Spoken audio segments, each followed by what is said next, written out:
இவங்க வாழ்நாள் முழுக்க வணங்க வேண்டிய தெய்வம் அக்னி பகவான்.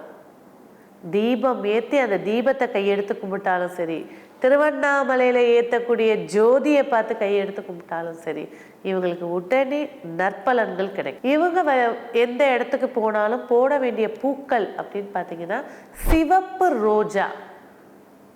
ஏன்னா கேட்ட நட்சத்திரம் எப்போவுமே லவ் மூட்லேயே இருக்கும், மியூசிக்கல் டோன்லேயே இருப்பாங்க, கேளிக்கைகளை அதிகமாக விரும்பக்கூடியவங்க. இவங்களுக்கு தானம் கொடுக்க வேண்டிய உணவு தக்காளி சாதம், தக்காளி தொக்கு, இதெல்லாம் ரொம்ப கஷ்டத்தில் இருக்கிற அடுத்து இந்த வேலையை நம்பி தான் நான் இருக்கேன், இந்த வாய்ப்பை நம்பி தான் இருக்கேன்ற போது ஒரு தக்காளி சாதம் செஞ்சு பக்கத்தில் இருக்கக்கூடிய சிவனாலயத்துக்கு போயிட்டு வழிபாடு பண்ணிட்டு தானம் கொடுங்க. உடனே அந்த வேலைக்கு உண்டான தடைகளுடைய வீரியத்தை குறைச்சி கொடுக்கும். ஆகாத நட்சத்திரங்கள் புனர்பூச நட்சத்திரம், அஸ்வினி நட்சத்திரம்.